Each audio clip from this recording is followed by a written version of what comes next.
वैष्णवी हगवणे या प्रकरणामध्ये राज्य महिला आयोगाच्या वतीनं घटना घडली त्याच वेळेस सुमोटो दाखल करण्यात आला।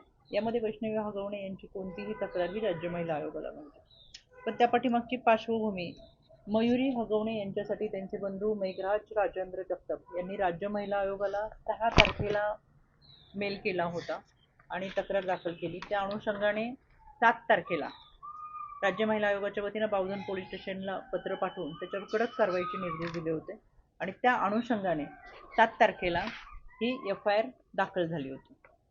त्याचबरोबर त्याच दिवशी करिश्मा हगवणे यांनी मयुरी हगवणे यांच्या विरोधातली तक्रार ही राज्य महिला आयोगाला दिली होती। त्यांची तक्रार 6 तारखेला आली। 7 तारखेला राज्य महिला आयोगाच्या वतीनं बावधन पोलीस स्टेशनला ही तक्रार पाठवून त्यांचं काय म्हणणं आहे ते ऐकून घेऊन अहवाल सादर करण्याच्या सूचना दिल्या आणि त्या अनुषंगाने ही FIR 7 तारखेला दाखल झाली।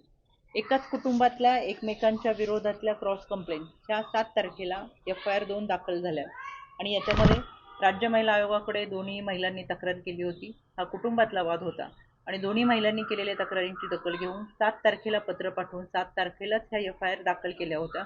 24 तासाच्या आत दिलेल्या तक्रारीवरती राज्य महिला आयोगाच्या वतीनं कारवाई करण्यात आली।